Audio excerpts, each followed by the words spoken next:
Welcome back. Last classes में हम लोगों ने एक समरी ऑफ अकाउंटिंग समझा कि अकाउंटेंसी क्या है, अकाउंटिंग क्या है और उसमें कितनी ब्रांचेस हैं और उसमें क्या क्या कंसेप्ट्स एंड कन्वेंशंस को इनकॉर्पोरेट किया जाता है। आज हम लोग जानने वाले हैं अकाउंटिंग इक्वेशन के बारे में। Like any other mathematical equation और रिएक्शन, है ना, जिस तरह से केमिस्ट्री में आपने सुना होगा, देखा होगा, उसी तरह से अकाउंट्स की भी एक अपनी इक्वेशन है। और अकाउंटिंग इक्वेशन की अगर हम लोग बात करें तो एक बेसिक बात वो चल आती है, that is capital plus liabilities. Capital plus liabilities is equal to assets. ये चीज लेकर के चलती है कौन? Accounting equation. Accounting equation chapter के अंदर आता है कि किस तरह से ट्रांजैक्शन के accordingly capital, liabilities and assets effect करती हैं। और आप पाएंगे कि कैपिटल और लायबिलिटीज की टोटल जो है वो एसेट्स के बराबर होगी। पहले हम लोग मीनिंग समझ लेते हैं नॉमेनक्लेचर का, कैपिटल क्या चीज है। अगर मैं बात करता हूं कैपिटल की, तो कैपिटल, जिसको हिंदी में पूंजी के नाम से जाना जाता है, इसकी खास बात यह है कि वो सारा पैसा जो मालिक ने लगाया है, ओनर्स ने लगाया है, वो सब पैसा किस में काउंट किया जाएगा? कैपिटल के अंदर। अब डेफिनेटली अगर मैं कंपनी के पॉइंट ऑफ व्यू से बात करूं तो ये शेयर कैपिटल भी हो सकती है, और अगर मैं बात करूं सोल प्रोप्राइटर के केस में तो उसके द्वारा लगाएगी कैपिटल। पार्टनर्स ने तो पार्टनर्स कैपिटल, एक्स की कैपिटल, वाई की कैपिटल, जो भी हम क्वेश्चंस में देखते हैं। तो ओनर्स फंड वो किस में काउंट होता है बॉस? कैपिटल के अंदर। ठीक है। दूसरी चीज, लायबिलिटीज।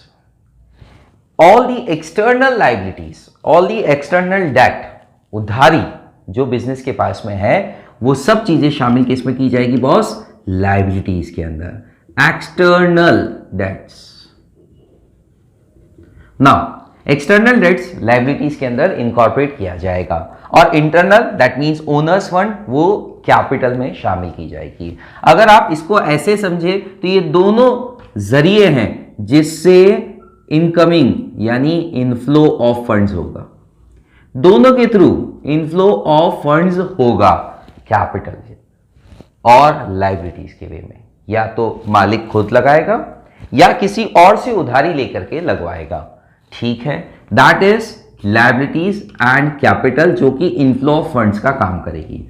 अब पैसा तो आ गया, मान लेते मैंने किसी से 100 रुपया लिया, तो क्या 100 रुपए से बिजनेस स्टार्ट कर सकते हैं? बिल्कुल कर सकते हैं। लेकिन पॉइंट ये कि 100 रुपए का इन्वेस्टमेंट कहीं ना कहीं तो मैं लगाऊंगा टू इंक्रीज द प्रॉफिट।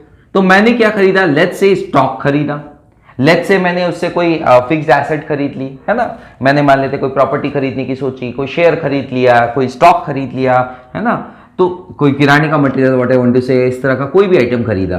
तो एक तरह से ये आउटफ्लो, या फिर आप ऐसा भी कह सकते हैं पैसा जा रहा है, लेकिन उसके साथ साथ वो सही जगह अप्लाई हो रहा है। This is what application of funds. Now the point is capital plus liabilities, जो कि इनफ्लो ऑफ फंड्स का काम करेगी। एसेट्स, जिसको हिंदी में अपन कह सकते हैं संपत्ति। ठीक है बॉस, ये एसेट्स लॉन्ग टर्म भी हो सकती है, शॉर्ट टर्म भी हो सकती है, और उसके अंदर पैसा अप्लाई किया जाएगा, आउटफ्लो होगा पैसे का, फंड्स का, तो वो एसेट्स के अंदर काउंट किया जाएगा। तो अकाउंटिंग इक्वेशन में बेसिक बात यही है कि कैपिटल प्लस लायबिलिटीज की टोटल किसके बराबर होगी? एसेट्स के बराबर होगी। कैपिटल में कैपिटल कोई नहीं, इसके साथ साथ प्रॉफिट या फिर लॉस। अगर लॉस हुआ तो कैपिटल कम हो जाएगी, और प्रॉफिट हुआ तो कैपिटल बढ़ जाएगी। मैं ऐसे समझाता हूं आप लोगों को। आपने दो कंसेप्ट सुने हैं। सबसे पहला कंसेप्ट आपने डुअल एस्पेक्ट प्रिंसिपल, एंड दूसरा आपने कंसेप्ट सुना है डुअल एंटिटी। डुअल एस्पेक्ट आपको क्या बोलता था? एक चीज के दो प्रभाव पड़ेंगे, दो प्रभाव पड़ेंगे।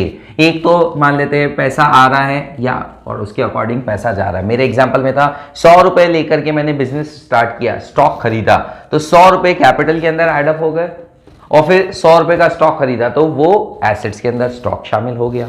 ठीक है। और अगर मैं नहीं खरीदता, सपोज 100 रुपए को गुल्लक में लाके रख दिया, तो 100 रुपए की कैपिटल मैंने इंप्लॉयड की बिजनेस में, और 100 रुपए का कैश जो कि एक एसेट है वो एसेट में इंक्रीमेंट हो गया। तो ये डुअल एस्पेक्ट प्रिंसिपल को लेकर के बना है अकाउंटिंग इक्वेशन। दूसरी चीज, डुअल एंटिटी, यानी बिजनेस और बिजनेसमैन दो अलग अलग बात है। डुअल एंटिटी कंसेप्ट यही बोलता है कि बिजनेस और बिजनेसमैन अलग अलग है, अकॉर्डिंगली जो कैपिटल बिजनेसमैन के लिए क्या है, इन्वेस्टमेंट है, एसेट हो सकती है, वो कैपिटल बिजनेस के लिए क्या हो गई, एक लायबिलिटी हो गई। तो अब मैं बात कर रहा हूं कि मालिक का पैसा बिजनेस के लिए क्या हो गई, लायबिलिटी हो गई, क्योंकि मालिक यानी बिजनेसमैन अलग है बिजनेस से। तो ये चीज किसमें शामिल है, कैपिटल में। अब प्रॉफिट हुआ, प्रॉफिट पे किसका हक है, मालिक का। सारे खर्चे हट गए, प्रॉफिट बचा, प्रॉफिट पे हक किसका, मालिक का। तो यानी मालिक हमसे और ज्यादा मांगते, मान लेते हैं 100 रुपए का जो स्टॉक है वो मैंने 110 रुपए में सेल आउट कर दिया, तो अकॉर्डिंगली अब क्या रहा, 100 प्लस 10 दैट मीन्स 110 रुपया। कौन मांगता है, मालिक का हक है, मालिक मांगते हैं, ओनर मांगता है, बिजनेसमैन मांगता है। तो अब कैपिटल में पहले 100 रुपया जोड़ा था, अब चूंकि मालिक हमसे 110 रुपया मांगते हैं, प्रॉफिट पे सिर्फ और सिर्फ ओनर का हक है, तो वो अकॉर्डिंगली ये साइड कितनी हो जाएगी, कैपिटल की 110, और एसेट के अंदर चूंकि कैश हमारा इंक्रीज हो चुका है, हमारे पास में स्टॉक निकल गया 100 रुपीज का, और हमारे पास में क्या आ गया, 10 रुपीज एक्स्ट्रा आ चुके हैं, 110 रुपीज आ चुके हैं कैश में। तो वो चीज क्या हो गई बॉस, एसेट्स में शामिल हो गई। तो कैपिटल में भी इंक्रीमेंट हो गया और एसेट में भी इंक्रीमेंट हो गया। So that's all for today's class. Thank you so much.